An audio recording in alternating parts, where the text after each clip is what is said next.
Hey guys, so I am going to be responding to a documentary called I Want My Sex Back on Detransitioning. So let me just share um,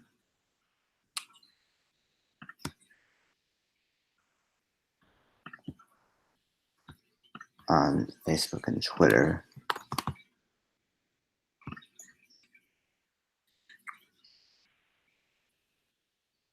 Okay.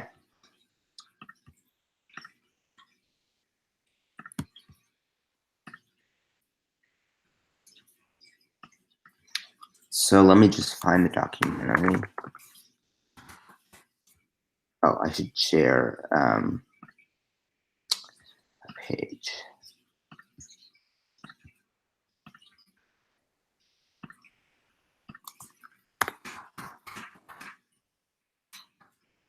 I want my senpai back.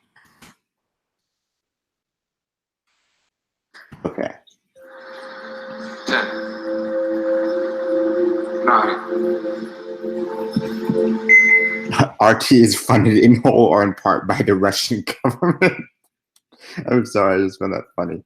Russia, let's go crazy about Russia. 8.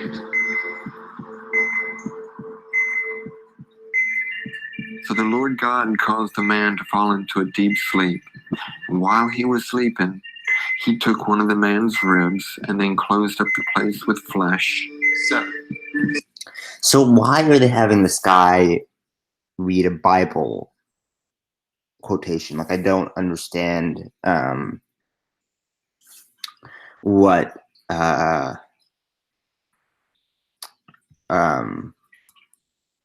I don't understand what that has to do with anything. 6, 5, 4. I was born a male. I started living as a female when I was 19 years old, had a sex change when I was 30 years old. I've now been living as a woman for 28 years, and I fully regret this. Nobody can change genders. It's impossible. Okay. So I'm assuming he means nobody can change sex. And it's true, you can't fully change your sex. You can change sex characteristics, but you can't change your genetic sex. That is true. However, if people need to change their sex characteristics to relieve gender dysphoria, then why do you have a problem with that? Like, they're just trying to relieve their gender dysphoria. It's delusional. It's a mental illness. It is a mental illness, but one that can only be solved by transitioning. Then the Lord God made a woman from the rib he had taken out of the man, and he brought her to the man. Once I finally had the surgery, I went, oh, this was the wrong thing to do. It was the wrong thing to do to cut off my male anatomy. The man said, "This is now bone of my bones and flesh of my flesh. She shall be called woman, for she was taken out of man. That is why a man leaves his father and mother and is united to his wife, and they become one flesh." The fact of the matter is that 40% of people who are attempting suicide are people who regret ever changing genders. Okay, so I don't know if that's true. I think he's skewing the research. The often quite statistic is that something like 40% of transgender people will attempt or commit suicide. But he's saying that 40% of those who attempt suicide are detransitioners, which doesn't make sense to me because there are a lot of people who attempt suicide, unfortunately, and detransitioners are a very small portion of the population. Hi, Genevieve Simmons. Lift off.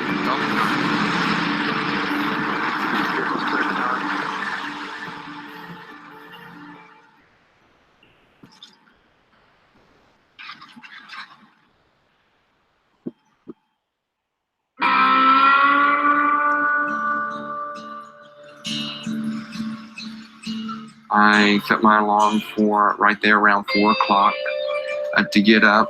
But usually I wake up beforehand. It's as though God just wakes me up. So maybe it makes more sense why he was reading a Bible quote when, if he's very religious, but I still don't really see what that has to do with the documentary. I read the Bible, and then I pray, and then I try to be still and listen for his voice, his guidance. Hi, my name is Billy Burley. I'm living here in Lompoc in this house, and I used to work for NASA. Y'all come on in, and let me show y'all around the house a little. He doesn't sound like someone who used to work for us. I'm sorry. Bit. So the weather over here in Lompoc is exceptional. We don't have air conditioning over here, and so we keep the doors and windows open for a good bit throughout the year.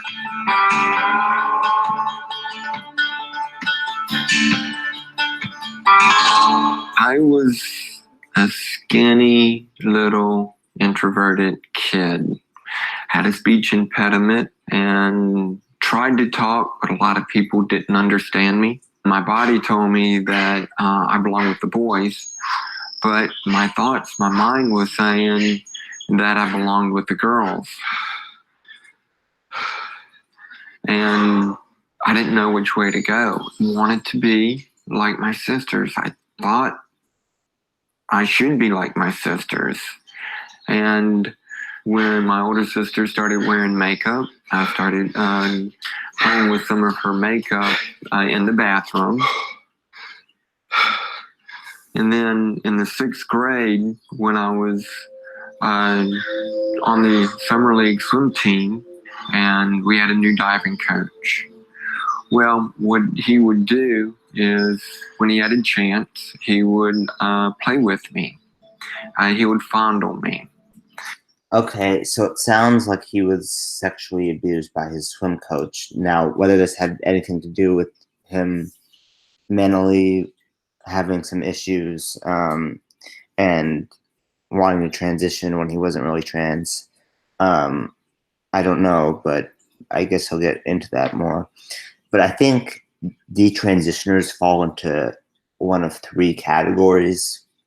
The first category is people who often have some other mental illness and it's misdiagnosed as gender dysphoria, so they end up transitioning for that reason. Then the second group are transgenders, who are a more recent development, who say that they're trans for attention or think that they're trans when they're not, and they end up transitioning to prove their dysphoria, and then they end up having actual dysphoria because of the transition. And then the third group is actual trans people who, for whatever reason, are forced into detransitioning. There was an example, I forget her name, but of a trans woman who was, I think, the youngest person in the UK to have sex reassignment surgery, and she ended up detransitioning because her family was not accepting of her. And she actually ended up transitioning back afterwards because she just couldn't live with detransitioning. And try to get me to have. Jennifer Simmons says, I don't understand why detransitioning is such a taboo subject in the trans community. If anything, it's an issue that should be discussed more. I agree. It should definitely be discussed more, and maybe people who aren't trans who might start transitioning can be helped by detransitioners being more out in the open, so that people would really have to consider whether this is the right thing for them. Sam talked about detransitioners who are sexually assaulted / abused. I don't know who Sam is, so we talk about Sam Collins. But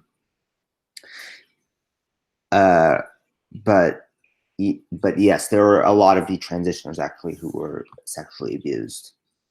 I think Walt Heyer, who might be in this documentary, was also sexually abused. So that might be part of, them thinking they're trans or having some other mental illness that's misdiagnosed as gender dysphoria.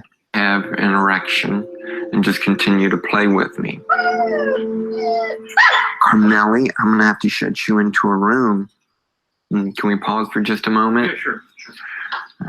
Come on, Carmel. Let's get you into a room back here. You are going to keep moving around. Come on. Quiet, bad dog, bad dog. Hold one moment. I will try to silence the dog. Dottie, Dottie, go lay down, lay down.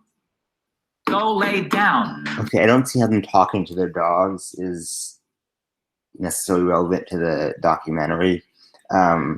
I mean, I talk to my kitties all the time, but I try to make sure you guys don't hear that most of the time. First off, my name is Renee Jacks, and I'm an author. I've written 8 books so far, 3 of them to do with transsexuality.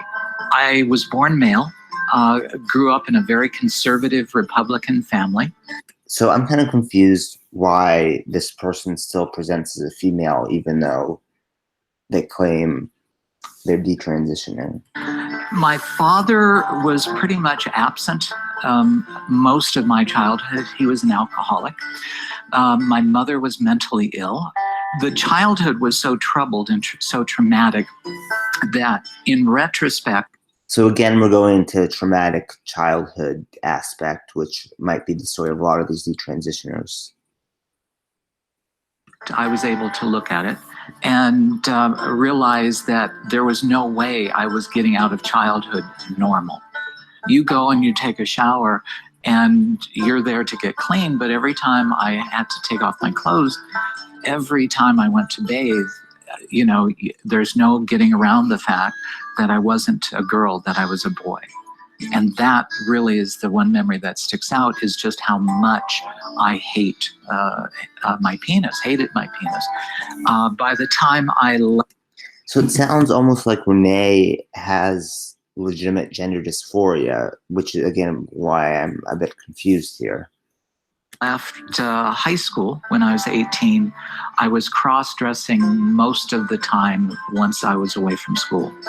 And a couple years afterwards, I ended up in San Francisco, which had a very small gay community.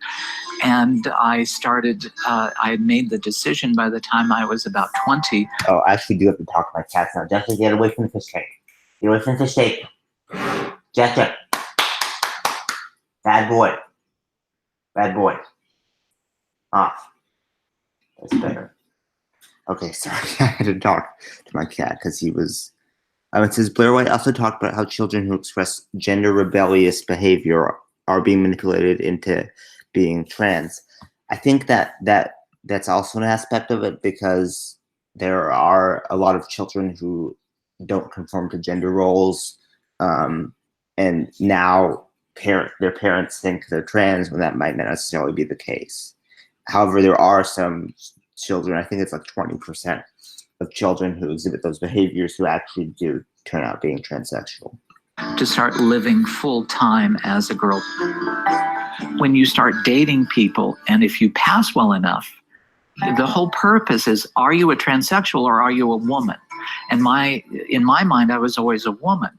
I'm wanting to date, and I'm not telling the men that I'm dating that I have a penis. And so when they find out, they become violent. There were a couple instances where I was beaten very badly. And that's a shame. That shouldn't happen. I'm Miro Đorđević. I'm a surgeon and a urologist, and I'm a leader of Belgrade Center for Genital Reconstructive Urology. Our center is very well known, especially for transgender surgery, and we perform all types of transgender surgery, male to female, female to male, reduced surgery with possible complications, and one of the very actual now, reversal surgery in regretful after another way in transgender transformation. We try always to make a genitalia to be first very functional, and then... So I actually have heard of this surgeon. I believe he does phalloplasties and vaginoplasties, but it sounds like he's also doing reversal surgeries for detransitioners. And to be more acceptable in aesthetical view. If you discuss about male to female, our results are much better. Why? Because in one surgery, we create a completely normal female genitalia, and these persons usually can have sexual intercourse, can enjoy in sexual activity, according to our experience, more than 90%. Transgender surgery starts to be very popular for both persons, doctors, and you can find too many jokes on this field. Oh, I'm going to make my genitalia to be different like now, and I will be a very nice lady, or I will be a very strong man, or something like this. And after that, after some event like alcohol or drug abuse or something like this, you're awake from anesthesia with the new genitalia. The main milestone was So I kind of missed what he said there, did his accent. I'm on a video called Matthew Scolds His Cat for 4 minutes straight. I might do that sometime. I think some folks in this documentary were gay, but fighting against that by claiming they were transgender, by like Renee here. I mean, that might be a possibility. finding a doctor who would give me the hormones. If I get the hormones, female cross-sex hormones, my life will be perfect. And then you think, well, if I can only get my voice, get my male voice up here, then that'll make me, just happy. And then you think the next thing is, well, if I can get breast implants, that's all I need. It's never enough. And finally, if you've gone through the therapy and you can convince a doctor to start cutting on you, you go and you have a sex change. I had my sex change in 1990.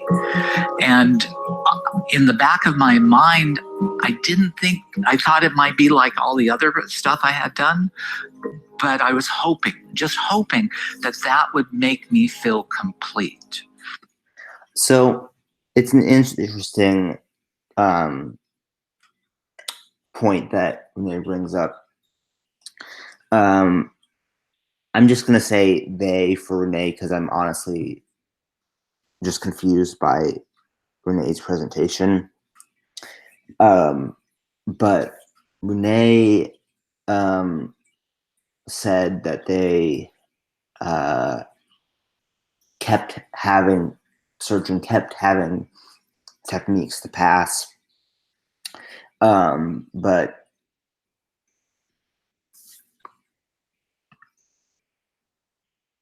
it's sad how he said that it's popular. It really does say a lot. Yeah, that's especially now.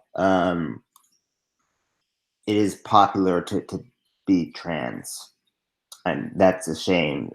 Because being trans is pretty. I don't know how to say it. It's not fun. But sorry, I'm blanking. Renee says that they tried to get all these surgeries and have all these techniques to pass better as a woman, and it was never enough. But the thing is that for somebody who actually is trans, once they get a reasonable amount of surgery, a reasonable amount of hormones, to the point where their dysphoria is not taking over their life, then it's enough. But for Renee, it was never enough. So I think that shows that Renee was having a different mechanism in their head than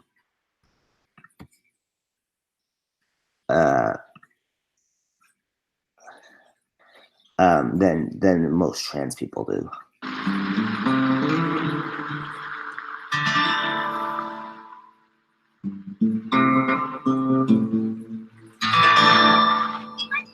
I don't want to get in there.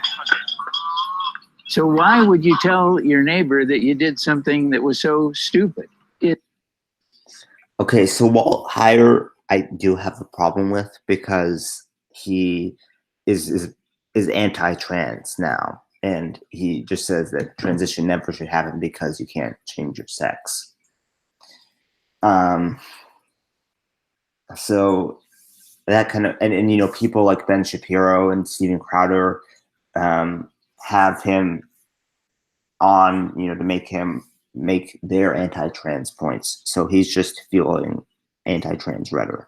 It's absolutely ridiculous to tell a neighbor, hey, I was a transgender and I've detransitioned. Pretty embarrassing to go through a gender change, to be that stupid. So he's saying he's not going to tell his neighbor that he detransitioned, but yet he's telling the world that he detransitioned, as he's been in several documentaries and, like I said, on with Steven Crowder and stuff. To believe that you can actually change genders, you got to be pretty ill-equipped to handle the truth.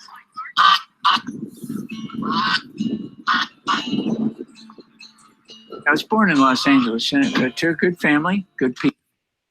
Internalized transphobia, maybe. I don't know if you're referring to Renee, but it could be that. At first I thought Walt High was a trans guy. Yeah, it's kind of hard to believe that he was trans. I guess he effectively detransitioned. People. I was taken to my grandmother's house quite frequently, as my parents like to go away on the weekend. They like to camp and fish. I somehow became interested at my grandma's house in cross-dressing, and I had mentioned something to her about that. So she decided to make me a purple dress and allow me to put it on and wear the dress.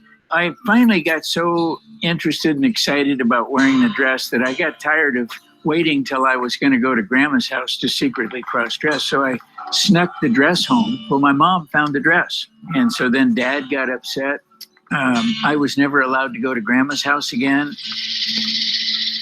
So he mentions his grandmother having him cross-dress, but he didn't mention, and I think he's talked about it in other instances, is that his grandmother abused him while he was cross-dressing. So he kind of associated cross-dressing with the only form of love that he really knew.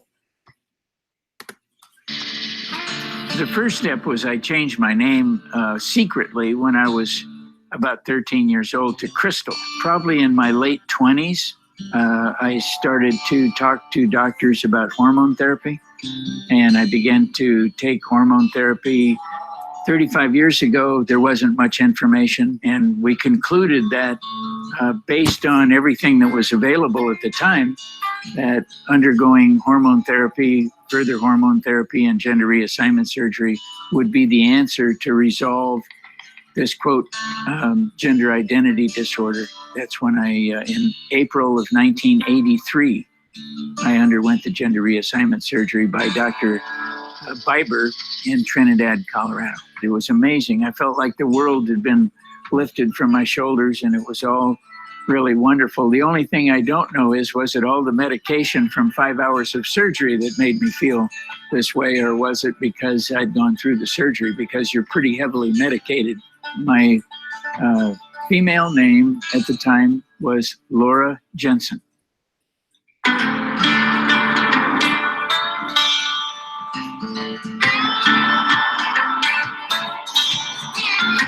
Lompoc is a nice town. It's quiet and it's small. I was a little bit apprehensive going into surgery, but also a little excited too. Finally, we're at this point. And after going into surgery and then coming out of surgery and being in the elevator, I asked somebody, is it gone? And they assured me that it was gone. And I was very relieved. I was losing a lot of blood through the surgical site. What they did was kept putting gauze into my new vagina. But I was excited. I was excited that finally this is done. This is now behind me. So now I'm starting my new life. So it's interesting that unlike Renee, Walt and Billy didn't immediately regret their surgery. It became something later on, which I think goes to show you that there really needs to be extensive therapy before surgery because even if they don't regret it immediately, detransitioning can still happen. He's now transphobic because of shame. Damn. I'm assuming you're referring to Walt Higher. Yeah, I mean, he is legitimately transphobic. So. I never had the full ability to have intercourse because the vagina that they make is so small.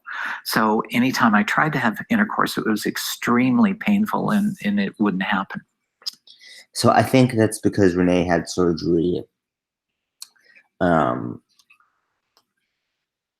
quite a while ago. Now it's improved. So these surgeries are nothing more than plastic surgery. They don't create the phalluses that they create for female to males are really hideous looking.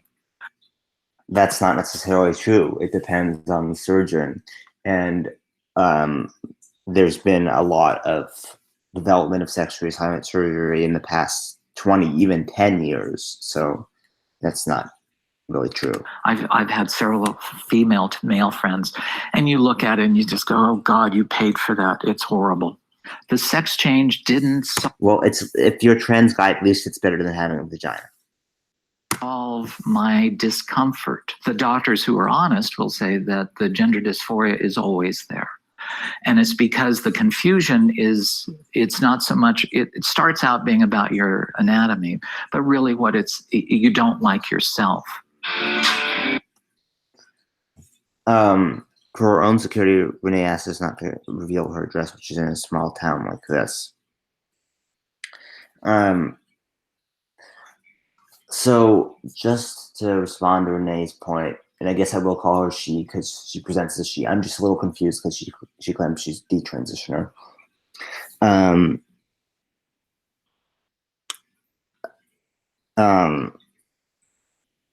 Wait, let me go back a second because I forgot what the point was. God, you paid for that. It's horrible. The sex change didn't solve my discomfort. Oh yeah, I remembered. So she said it's not about your anatomy, it's about not liking yourself. That's not necessarily true. A lot of trans people do have self-esteem issues related to their dysphoria, but ultimately it is about their anatomy. And yeah, it's about relieving that dysphoria. And she said the dysphoria is going to be always there. That's what her doctor told her, and that's true because you can never completely transition your sex. It's not perfect. You're always going to have some level of dysphoria. But trans people work with that. The goal is not to completely get rid of dysphoria. It's to help with relieving your dysphoria. Comfort. The doctors who are honest will say that the gender dysphoria is always there. And so is Renee detransitioning or not? Yeah, I don't know. That's what I'm confused about. Every single transgender and trans SJW needs to watch this documentary. Yes. I think there are other things that are irreversible as well. Hi, Matt, you're an amazing voice for the trans community. Even though you're not actually trying to be an activist, I'm a cis woman following you just because I love you personally. Thank you, M96. And it's because the confusion is, it's not so much, it starts out being about your anatomy, but really what you don't like yourself.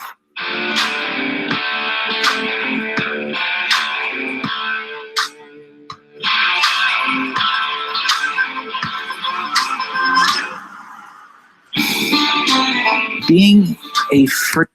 I just thought that guy pointing at the camera was kind of funny. Freak in society, being, I call it in my book, a social pariah, is not the way you want to live. The isolation drives you to despair. And it's true there is a lot of isolation and loneliness involved with being trans, which is why it blows my mind that people want to be trans, because you do feel like an outcast, but it's better to feel like an outcast than to hate your body so much you want to die, or be living as the sex that you're not mentally. So trans people take transitioning over all of the downsides of being trans. Being trans is not a glamorous thing. It's quite a struggle, even if you're in an accepting environment where you don't feel as lonely. So I think Renee is saying that that there's a downside to being trans, and there certainly is. And I think that's what a lot of these transgenders need to know, that it's not all fun and games. And so, yeah, suicide is a big, big thing. Maybe you can remember exact day when you thought about. It's so sad millions of people are going to end up like this. Yeah. It's especially sad with the new wave of transgenders, because a lot of people are going to end up wanting to detransition. Already Milo went off of T. I think it was, I don't know if Chandler went off of T. I know Jude went off of T. Who else? I know Ash got top surgery. So. Committed suicide. And how did you stop yourself? Yesterday, I don't know. The first time was right before the surgery in 1990. And the only thing that kept me from doing it, quite honest, is I'm a coward at heart.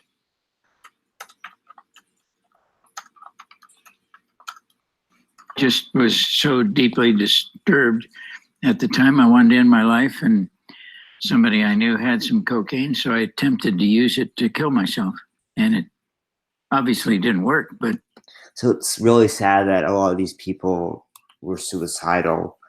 I mean, that's not just a thing among trans people, and I'm sure detransitioners, that's just a general thing with mental illness. And I think, again, a lot of these people had a mental illness or a history of abuse that just was misdiagnosed as gender dysphoria. My heart was pounding so hard after I took it that I thought it was going to come out of my chest.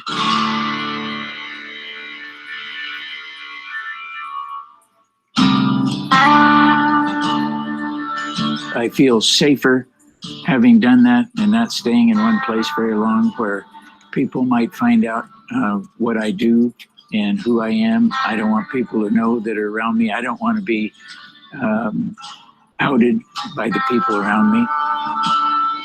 I was leaving church one day on Sunday 3-4 years ago now, and I got an email that said, "I'm ready to commit suicide. Can you help me?" And it was a transgender who had lived the transgender life for 2 or 3 years and was totally discouraged with it. I was actually exchanging. So the reason why an actual transsexual person might be suicidal is because, I mean, I'm going to talk about if they're not a detransitioner, is just because being trans is a difficult life, and it often comes with comorbidities like depression or anxiety. Information and talking with him on some level up to 5 times a day to keep him from committing suicide. He eventually restored his life. He detransitioned back. This is my entire... Okay, so he's using one example of a person who ended up detransitioning, and that's not the case for all trans people, obviously. I think it's a small minority, and don't get me wrong, I still think it should be talked about. I don't think it should be just swept under the rug like so many people are trying to do. But he's using the example of detransitioners to discredit all trans people, and that's something I don't agree with. Office right here, my computer, my desk, my chair, my slippers, and this is where I sit and work. I don't need any more than this. Everything that I do is right here on the computer or on the phone talking to people. I've detransitioned now for 25 years, a little longer. And so it was when I detransitioned that everything began to make sense to me. And when I realized that how important it was to detransition to become psychologically, emotionally, and socially a healthy person, that I wanted others who wanted to detransition to have. Oh, so the the article he's scrolling through, I just recognized the picture. That is the trans woman who I was talking about before. Like I said, it seems like she was legitimately trans, and the only reason she detransitioned was because her parents couldn't accept her. She did transition very young, but she actually ended up transitioning back because she just wasn't happy living as a male.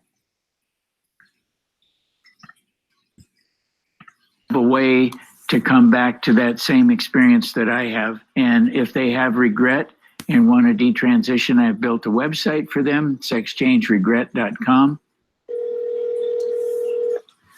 How are you? Doing good today. Doing good. How about you and KC? Yeah, we're doing good. Billy contacted me by email like most people do, and we began to exchange information, and I talked to him on the phone. His story was just like mine. He was sexually abused. I was sexually abused, and that was kind of the trigger point of changing genders. So again, both of these people had suffered sexual abuse, and that had caused them to be confused about their identity. And, that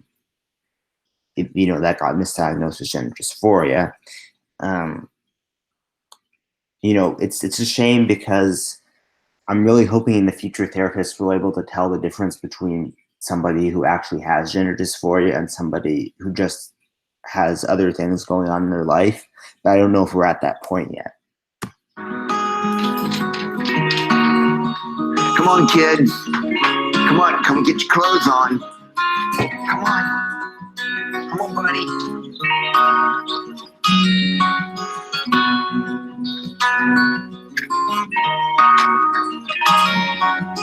7 years after transitioning to a woman, I started thinking, okay, I've been doing this for 7 years now. My problem should have gone away by now, but they hadn't. I think that's the real thing that that is common with these detransitioners. They think transitioning will solve all their problems, and the truth is, transitioning will not solve all your problems. It will solve, or not solve, but it will help your problem of gender dysphoria. But it's not going to, help you with necessarily your depression or your anxiety or some other mental issue, or some difficulty in your life. So I think the fact that he expected all of his problems to go away just by transitioning is very telling. And if you're considering transitioning, understand that it will not solve all your problems. In fact, let me pull up a video. It's by Tranime Girl, and it's called What Transitioning Can Do for You.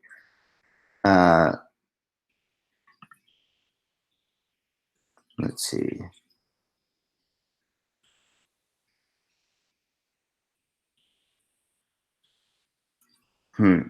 Oh yeah, here we go. What can transition do for you? So I highly recommend you check out this video because it realistically talks about what transitioning can do to help you. And what it can't do also. And I actually had more problems at that point. Another problem is just trying to pass. I'm trying to do my hair just right, trying to do my makeup just right, trying to look just right to where people would not be uncomfortable.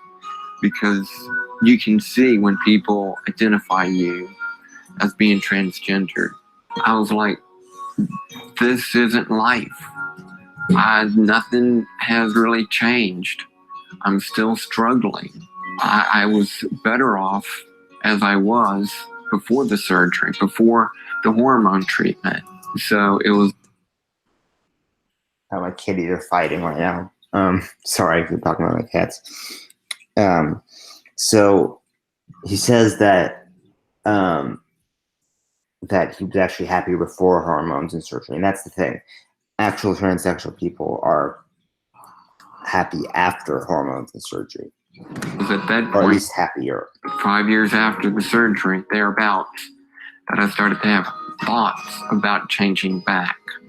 That's my student ID from LSU. That's when I was swimming at LSU. I had a really big Adam's apple, heavy brow ridge, pretty big jaw. This is the ID after I had SRS surgery. And then when I was transitioning back to male in Louisiana, that's the driver's license I got. I had a lot of other pictures from that period, but one day when I was... Which cat is that? Jack, are you meowing your face off? He is. Jack likes to do that sometimes. Sitting in my office looking at the pictures of me back during this JJ, shut up. 7-year period, 7-8 years as being female, it was so discouraging that I wasted so much of my life in this particular period doing all of this, that just in the state that I was in, I erased all of the pictures that I had off of the computer and destroyed the pictures of me from that period to try to erase that period in my life. With God's help, I went through the change and I went back to being male. So I went through that surgery, and on the backside of it, I was in so much pain and so much discomfort, and regretted that surgery more than the first SRS surgery that I had. And then when he took the bandages off of my stomach to show me the skin graft, I was almost horrified at it. To me, it was gross. But it was by that surgery and the paperwork that the surgeon gave me saying when I had the surgery done initially, he gave me the paperwork that said, okay, I've been surgically changed to male. I'm 60 years old. There's no reason for me, after a lifetime of being in transition, to go and start living, dressing as a man anymore. So this is what kind of confuses me. So Renee claims she's detransitioning, but yet completely presents as a woman and is not doing anything to detransition. But if she really wanted to detransition, I don't quite understand if she really regretted this. There's no benefit in it. But there is a benefit in my standing before an audience of young kids in college who are considering this path and saying to them, okay, I'm the real deal. I started living as a woman when I was 20. I've lived 40 years of my life. I've had breast augmentation. I've had genital surgery. I've had 40 years of hormones. All of it has not made my life any better. It's never solved the problem. You break your left leg. You go into a doctor's office, and under the transsexual rule of medical treatment, they say, this is your new normal, and we're going to break your right leg too. That's not how it goes. That's not the way doctors deal with it. The way they deal with gender dysphoria is trying to resolve it through transition. So, I mean, I don't have a problem with these people detransitioning if it turns out that's not, what was good for them, and they want to detransition. I don't have a problem with that, but I do have a problem with them speaking out against all trans people, because not all trans people are going to detransition, obviously. I think it's safe to say that when somebody has been cross-dressed and affirmed physically abused and sexually abused, that psychotherapy is the most needed therapy, not hormones and surgery. I would agree if it seems like somebody has some other problem that's not having to do with them, or that's influencing their desire to transition, then that should definitely be looked at, and they should definitely go to therapy first. In fact, all trans people who are considering transitioning have to go to therapy first to see if it's right for them.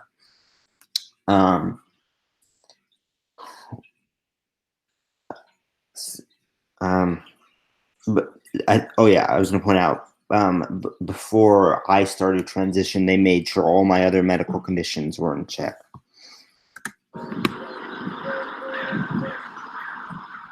When I met Rachel, I was already legally a man again.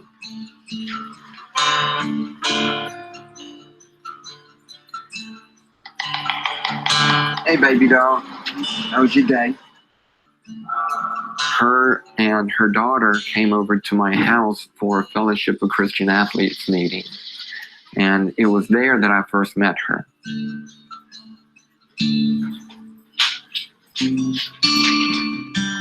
And that was in 2010. And from there, I invited her for coffee. And I didn't know what that meant. So I asked one of my classmates, what does that mean? One of my younger classmates. So she said, well, that's a safe way for asking for a date. That's, I can honestly really relate to her because I don't know anything about, dating or what people mean when they want to date you. Or trying to meet up with somebody. I shared with her my past and what had happened and how I was. And at that time, she said, okay, let's be friends. We had shared the same interests, like what I was saying. We both like doing, especially swimming, but triathlons, we liked hiking. I don't know, I know he will say he remembers one time we went on a hike and we sat down for a rest and on a bench, and I kind of sat close to him and put my head on his shoulder. And it was at that point I knew our relationship was changing, and that it was okay for me to start pursuing Rachel in a romantic way. And I did. Excellent. You're good. The intimacy between Rachel and me, with me being surgically altered, I cannot come to an orgasm. So Rachel and I, we enjoy intimacy. Oh, isn't that wonderful, fresh air? Fresh air is good. It is beautiful, and I'm praying for a little bit more rain, because if you notice up here, the green is starting to turn back to brown. He asked me pretty soon, after a few months, if I'd marry him. And I think I thought about it for not too long, maybe a week or two, and responded yes. My older daughter said it probably best is they wanted me to be happy.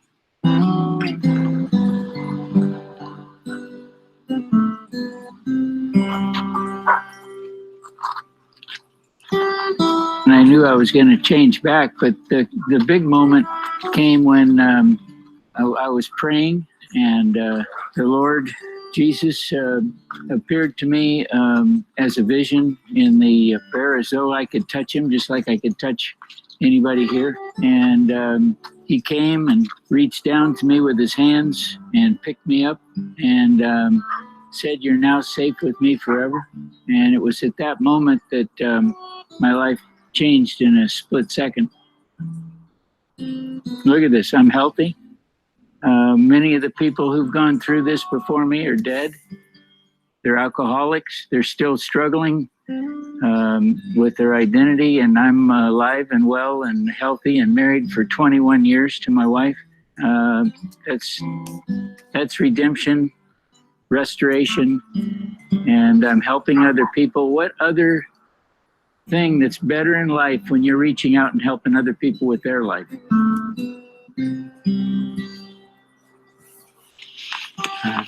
To you, babe. Oh, I love you. I love you.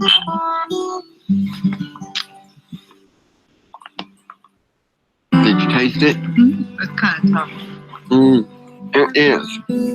But it's still pretty. It's still pretty tasty. I am so happy I am the way I am now.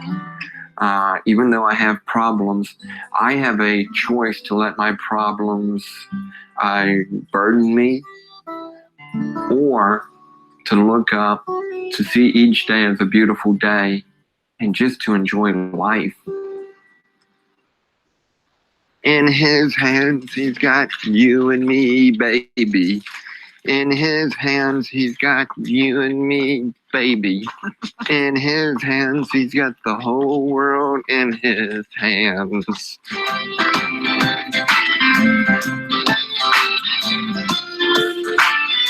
So that seems like it's pretty much the end of the documentary. It's just these people living their lives.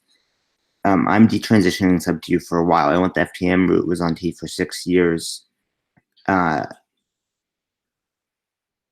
see myself as a cis woman now, and get my transition as trauma for me too. Well, I mean, that's a shame that you had to go through that.